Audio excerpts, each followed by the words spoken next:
Cześć! Jesteśmy dziś nad rzeką Uną w Bośni i Hercegowinie, dokładnie w jej środkowym biegu. Za moimi plecami widzicie jeden z wielu naturalnych wodospadów z takich kaskad, które tworzą tą rzekę, o czym opowiem za moment. Jestem tutaj z tej okazji, że razem z grupą Scientists for Balkan Rivers, naukowców dla bałkańskich rzek, jestem częścią tej grupy od paru lat, a zorganizowano teraz Una Science Week, wydarzenie skupiające jak zwykle naukowców z całego świata, polegające na zbieraniu różnorodnych danych w terenie dotyczących występowania ryb, ptaków, płazów, bezkręgowców, roślin w rzece Unie i jej dopływach. Cały ten system rzeczny ma ponad 650 km długości rzek. Una jest rzeką naprawdę niezwykłą. Jej źródło ma głębokość ponad 240 metrów i jest to piąte najgłębsze źródło świata, oczywiście krasowe. Całe te okolice to jest jeden wielki kras, po prostu wapienne skały rozpuszczane przez wodę, no i stąd też te wodospady, które są czymś absolutnie wyjątkowym w skali Europy, zbudowane z martwic wapiennych. Proces sprawiający, że Una jest tak wyjątkową rzeką, bo jak sądzę, jeśli tylko będziecie mieli okazję, żeby zajrzeć na Unę i spojrzycie w jej wody, które są tak przejrzyste, jak ja nigdy chyba w życiu nie widziałem takiej rzeki, no może gdzieś tam na Islandii kiedyś, ale widać głowacice gołym okiem pływające sobie w tej wodzie i mnóstwo innych gatunków ryb.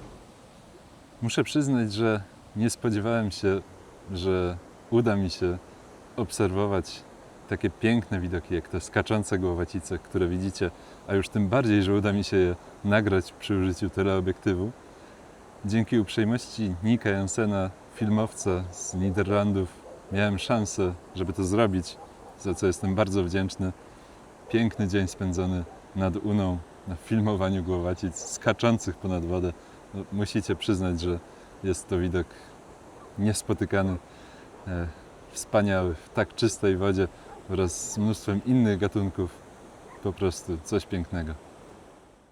Powstawanie martwic wapiennych, które budują te wodospady, jest procesem związanym z rozpuszczaniem skał węglanowych w tych wszystkich jaskiniach, przez które przepływa woda, po prostu przez górotwór zbudowany ze skał węglanowych wapiennych. Te rozpuszczane skały sprawiają, że woda jest pełna kalcytu i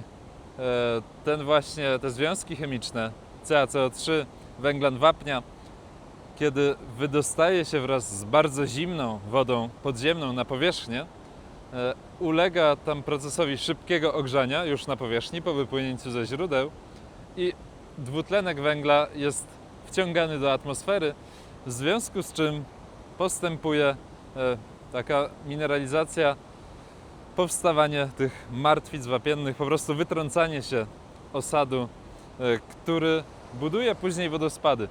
Jest to niezwykły proces, bo zwykle jak myślimy o wodospadach, to są one tworzone przez procesy erozyjne. Rzeka, wcinając się coraz głębiej, poprzez erozję wsteczną dociera do jakiegoś miejsca z twardszymi skałami, które są trudniejsze do wyerodowania, no i w ten sposób powstaje wodospad, który również w takiej geologicznej skali czasu będzie się cały czas cofał w górę rzeki. A tutaj jest dokładnie na odwrót, ponieważ te martwice wapienne narastają wraz z czasem i jesteśmy na Bałkanach, więc tutaj nie było zlodowaceń poza górami najwyższymi, no, nie było lądolodu, więc rzeźba terenu jest stara. Te wszystkie procesy miały bardzo dużo czasu na formowanie, nie były zakłócane tak często, więc te wodospady narastają. Jest to coś naprawdę niezwykłego. Widzicie teraz jeden z największych wodospadów w miejscowości Martin Brod. Wodospad ten ma kilkanaście metrów wysokości w jednym kawałku, no, łącznie cała kaskada jest oczywiście dużo wyższa. No, formy fluwialne, które to tworzy, są niepowtarzalne, znaczy powtarzają się miejscami, ale w takiej skali jak nad Uną, no naprawdę jest to coś niezwykłego. Inne wodospady Strobacki Bóg, najwyższy wodospad na Unie, ponad 20 metrów wysokości. No jak widzicie, też potężne zjawisko i proces jego formowania jest taki sam. Narastanie tych martwic wapiennych wygrywa tutaj z erozją.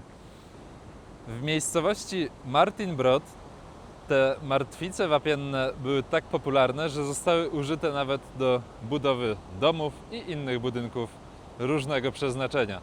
Jest to bardzo ciekawa rzecz, którą można obserwować, będąc tam w Parku Narodowym rzeki Uny. No właśnie, Park Narodowy obejmuje bowiem górny bieg rzeki Uny i jej niektóre dopływy, na przykład Unac, ale już w samym Parku Narodowym występują pewne problemy. Właśnie na tym prawym dopływie, na rzece Unac, mamy do czynienia ze znanym Wam już z wielu poprzednich filmów z Polski problemem, jakim jest hodowla pstrągów.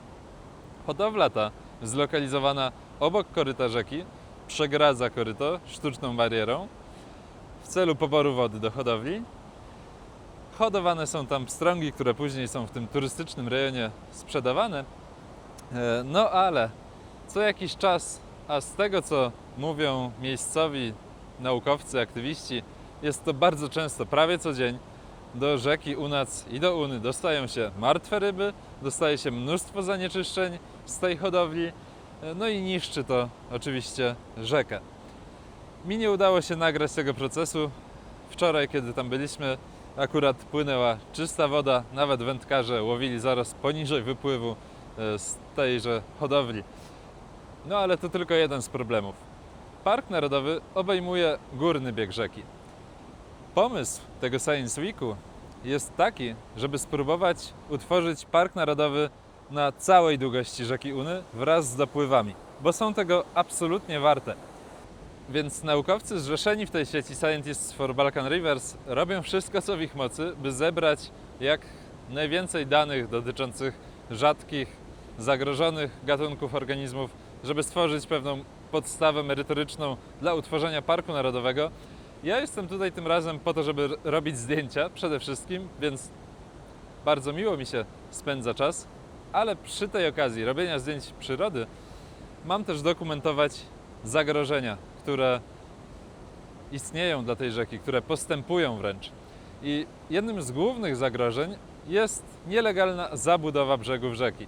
W ostatnich latach powstało tutaj ponad 1300 domów, letniskowych domków albo jakichś takich turystycznych budyneczków, które zajmują sam brzeg rzeki, często betonują te brzegi i z tego, co mówią lokalni nawet samorządowcy, bo mieliśmy tutaj na miejscu burmistrza miasta Bosanska Krupa, tak samo prezydent miasta Bihać, twierdzą, że ponad 70% tej zabudowy jest tworzona zupełnie nielegalnie, a oni mają bardzo słabe narzędzia prawne, żeby temu przeciwdziałać.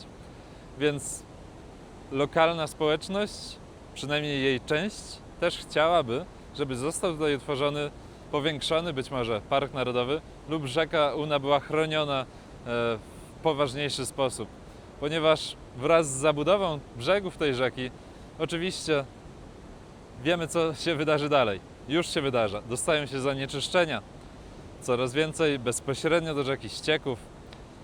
Sama zabudowa, jak w końcu przyjdzie powódź, choć w tym karasowym systemie nie jest to aż tak oczywiste, nie ma tutaj wielkich wahań stanów wody, no ale w końcu będą wraz ze zmianą klimatu. Możemy sobie wyobrażać, że będzie to katastrofa, zaleje mnóstwo tych nowo powstałych domów.